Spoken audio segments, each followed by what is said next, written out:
So by now, you guys have probably seen Amazon's under $1 trillion market cap. And guess what? Alphabet is right there as well. Not quite yet under $1 trillion, but right now, as I'm filming this video, its market cap is $1.09 trillion.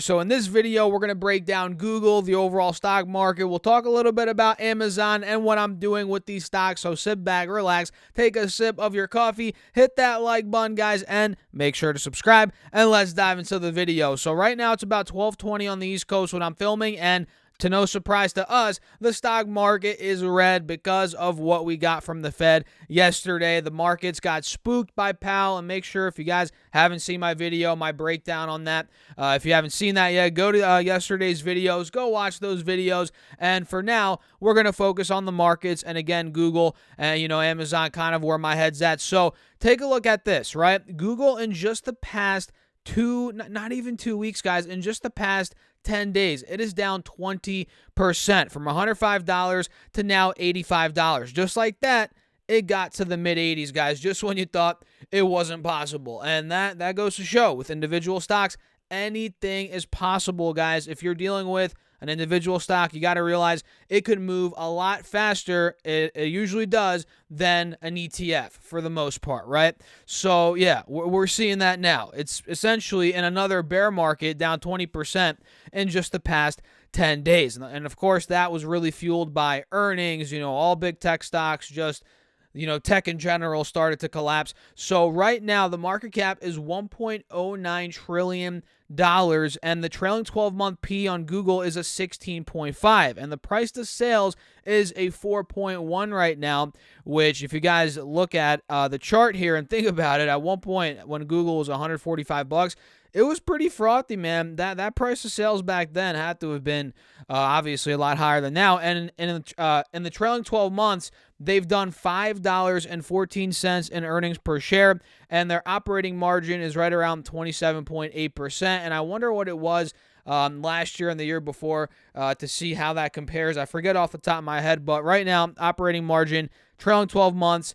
27.8%. And if we look here on the 3-year chart on Google, and then we'll take a look at SPY very quickly, Triple Q, then we'll talk a little bit about Amazon, so make sure you guys stick on throughout. Look at where we're getting towards right now. If you look here on this chart, and by the way, this is the 3-year chart, which will show us the price action from before COVID as well. You guys can see that here on the bottom left, right above my head. You can see how Google at that point before COVID was $75 a share. That was the all-time high. And of course, this is after the split. And we saw it go all the way down to 50. So in other words, it dropped about 35% during the COVID crash. $50 was the low. And then it had a nice rip all the way to about $150. So essentially it 3x from that point, from 50 to 150. Nice gain there. And now we're at $85. So in other words, we're still above the highs from pre-COVID and really from almost the entire year of 2020. It really was in the end of 2020. That's when this really started to take off. You can see Google to start off 2021 was right around where it is now, $85 a share. No joke, right where it was now. And then from that month, January, to the end of 2021, that's where a lot of that gain came. A lot of that gain came at that point. So we're getting to a level here that is quite interesting. And again, going through those numbers, 16 trailing 12-month PE, Google's getting to a point where it's starting to get very, very, I don't want to say very, very dirt cheap. It would be if it was, let's say, at, $65, $70. That'd be pretty dirt cheap in my opinion. But it's getting to a point where it's cheap now. $85 a share. I am loving Google here. I'm loving Alphabet. You guys know my take on that. This is my biggest individual stock.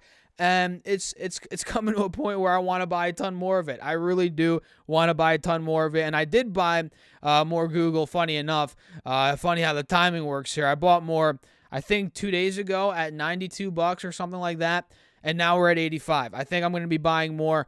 If it gets down to, let's say, 80, 75, that's where I'm looking at. Or even here at 85. I might even pull the trigger at some point today or maybe some point tomorrow. But I'm not, I'm not trying to rush into it. You guys know what I mean.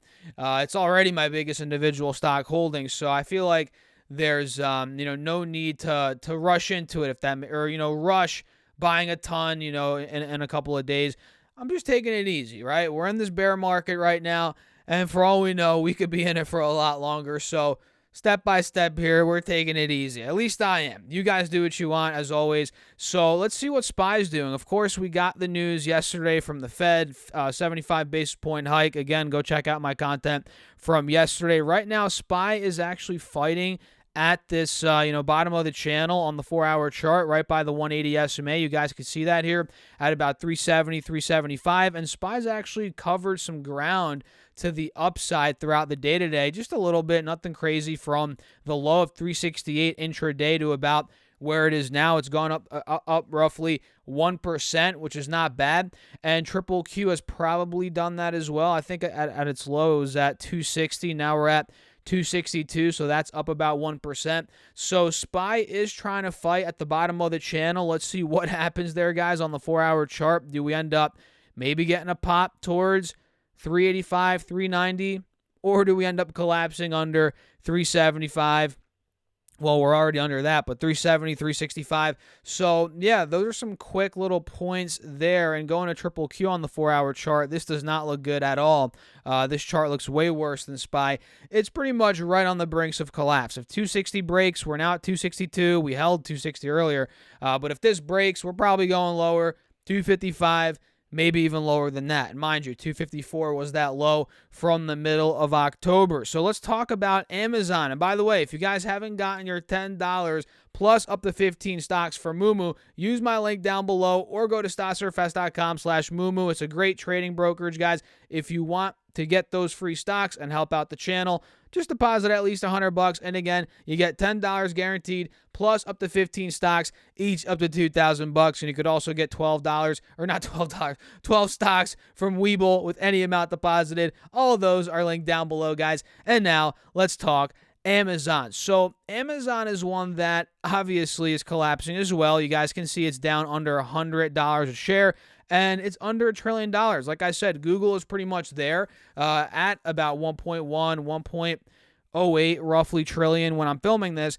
Amazon's under $1 trillion. It's at $917 billion market cap when I'm filming this video, and its trailing 12-month PE is still pretty high. Obviously, they're not really trying to, raise that earnings number. They're not really trying to be as profitable as they can right now, guys. They're growing. So, I mean, they're still slightly profitable, $1.03 in trailing 12-month EPS, but earnings are low, which means the PE is going to be high, 87.3 trailing 12-month PE, and their price to sales, which I like to look at a little bit more for a company like Amazon, price to sales is 1.8 right now, which is pretty dang low. Look at this. Their market cap is $917 billion, and trailing 12 months revenue, $500 billion. So the way you find price of sales is you take the market cap divided by trailing 12-month revenue, right? So that would be what I just told you, $920 billion divided by, $500 billion or whatever the number was. Yeah, price of sales is pretty dang low right now.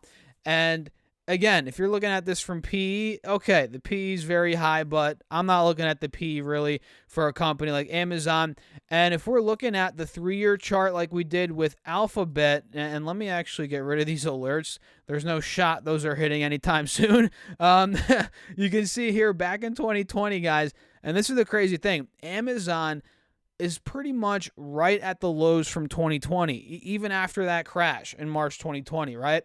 We're pretty much right there. Those lows were at $81, and before the March 2020 crash in February, this stock was at $110. So now we're actually $20 under that pre-COVID crash all-time high, which means, in other words, percentage-wise, we're down 20% from that point. And, of course, from all-time highs, we're down more like 53%.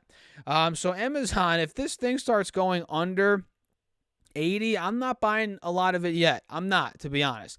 I'm more intrigued with Google right now, for sure. But if Amazon starts coming under that COVID crash mark, if we start getting to something like a $750 billion, $800 billion, that is a no-brainer, in my opinion. I mean, that is an absolute no-brainer for me, especially for the long term. And this is for me, guys. I'm not telling you guys what to do, but if I'm looking at this as kind of a 2030 play, and it's going to be 2023. You know, time's moving, guys. We're going to be in 2030 soon, you know, before we even know it. If we're looking at it that long out, I think Amazon, it'd be a no-brainer, at least for me, especially if it gets to the 70 a share, 75, again, 80, you know, which is that COVID low. So their operating margin is at 2.5% right now, very low. And the reason why the stock, another reason why the stock fell pretty aggressively is because of their guidance. They ended up guiding, and you guys know that, it fell 20% that day they reported earnings. They ended up guiding sales, net sales of 140 to 148 billion for the next quarter, which is a lot under the estimate of 155 billion. So the sales guidance was horrible. I think they missed on EPS and revenue as well, if I remember correctly, for the last quarter. So these companies, guys, are going through it. But again, as a long-term investor, you got to realize these are good times for you, if you're a long-term investor. If you can understand the risk-reward in the company you're looking at and you're willing to take that, you know, risk for the reward 5-10 years down the line, it might be the time for you to invest. I'm not telling you what to do, of course, as always, guys, but, you know, a lot of these stocks are now getting to a point where they're finally opening up as serious, you know, long-term values. Maybe not Amazon so much. Again, like I said, that needs to come down a little bit more. But companies like Google, just looking at the numbers, even though it's still above where it was during the COVID crash, it's grown a lot since the COVID crash, the company itself. So you got to realize it's more valuable today than it was during the COVID crash. So it does, you know, have a higher valuation. And again, if we get to that level at the COVID crash, near the COVID crash, and we have the value of the business today, that's a pretty cheap. That'd be like a quarter on the dollar, or maybe half, or you know what I mean, right? That'd be a pretty good deal for Alphabet for the long term, at least in my opinion, guys. And as always, these are all my opinions. And with that being said, guys, if you enjoyed the video, you know what to do. Hit that like button, subscribe, and make sure to check out my Patreon if you want exclusive morning update videos, call outs, buys, sells, what I'm doing, more access to me throughout the day. All of that is on Patreon, link down below. And you could also get your $10 plus up to 15 stocks from Moomoo with a $100 deposit, and your 12 stocks from Webull with any amount deposited. All of those down below. And just know, guys, all those links help out the channel. I appreciate you guys as always. And with that being said, cheers. I will catch you in the next video. Peace out.